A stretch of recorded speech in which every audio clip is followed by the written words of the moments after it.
What is euthanasia और what is right to die? ये term आपने कई बार सुनी होगी, पर इसके मायने क्या है?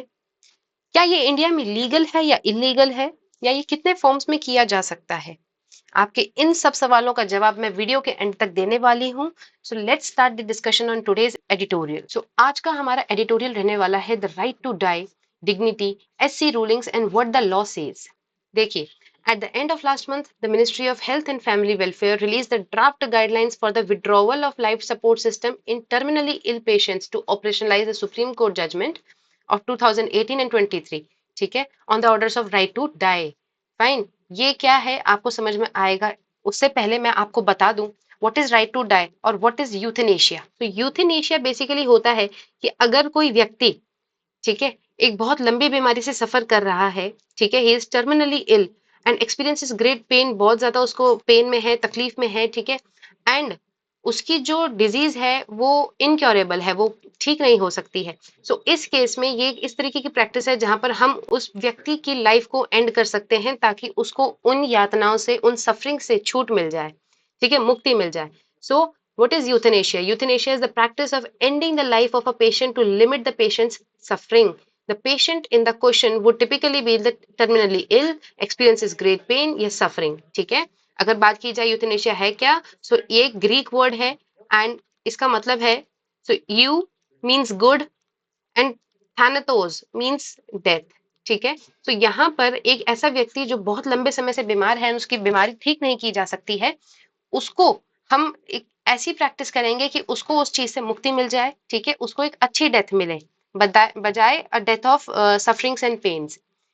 अब ऐसे तो बहुत सारी फॉर्म्स में यूथेनेशिया किया जाता है, बट यहाँ पर हम जो मेनली पढ़ने वाले हैं वो है दो फॉर्म्स, वो है एक्टिव एंड पैसिव। एक्टिव क्या है? डेथ बाय एन एक्ट, ठीक है, एंड दूसरा पैसिव क्या है? Death by withholding and withdrawing. इसका मतलब क्या है? डेथ बाय एन एक्ट का मतलब है कि आप ऐसा कुछ करने वाले हैं जिसके कारण उस व्यक्ति के प्राण चले जाएं। फॉर एग्जाम्पल देख लीजिए, active euthanasia is when death is about brought about by an act.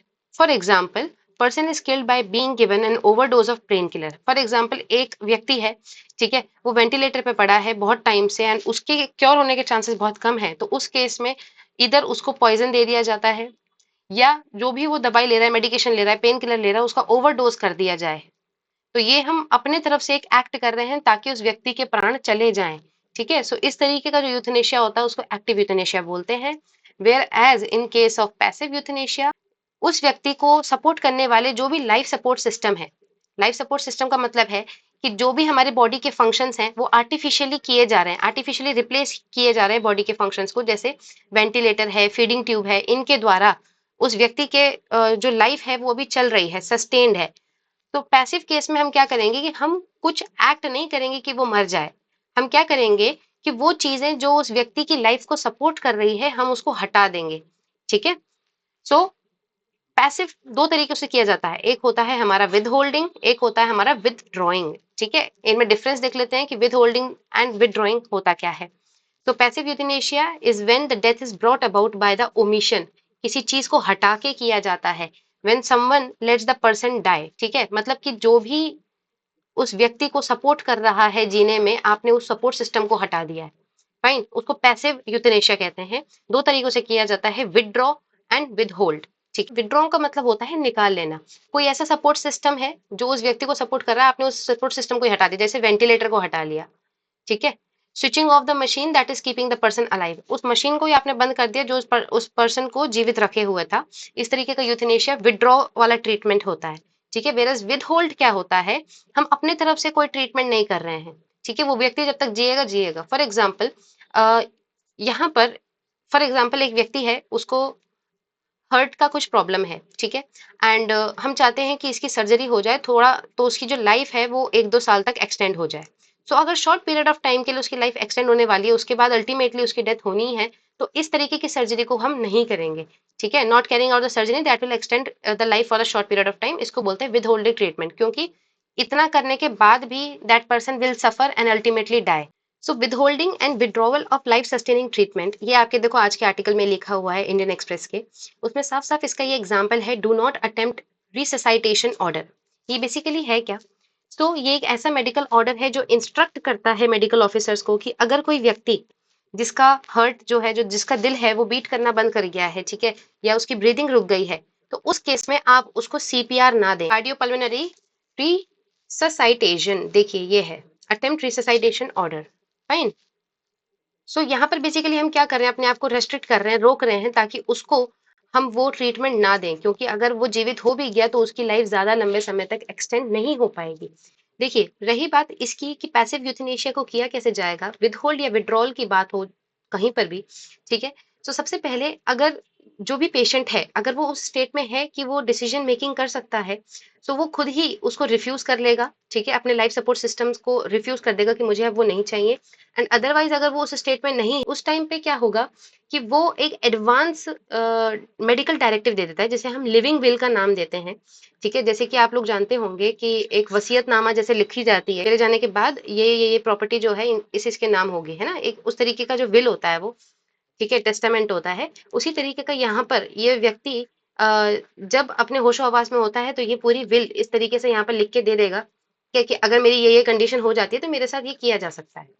ये एक तरीका है, ठीक है। अदरवाइज ऐसा व्यक्ति जो ना तो डिसीजन मेकिंग की कैपेसिटी में है, ना ही उसके पास लिविंग विल है, उसका भी पैसिव यूथनेशिया कंसिडर किया जाएगा, अगर जो भी फिजिशियन उसको ट्रीट कर रहा है वो डिटरमाइन कर दे कि इसकी जो पेशेंट की जो मेडिकल चांसेस हैं आगे जीवित रहने के वो बहुत कम है, एंड फर्दर जो भी मेडिकेशन है वो उसको ज्यादा हेल्प नहीं करेंगे। सो दोस्तों, बात कर लेते हैं बैक स्टोरी की, ठीक है। सुप्रीम कोर्ट में इस केस से रिलेटेड क्या क्या रूलिंग्स आई हैं, सबसे पहले देख लेते हैं। 2011 में स्टार्ट होता है Aruna Shanbaug versus Union of India case, ठीक है।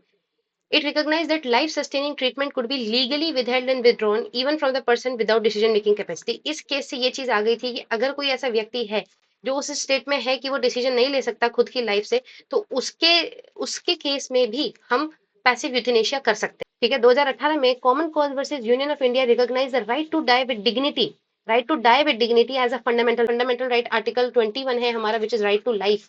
एंड इसी राइट टू लाइफ के अंडर हमारा एक आर्टिकल इलेबोरेट किया गया था सुप्रीम कोर्ट ने, जो कि है right to die with dignity.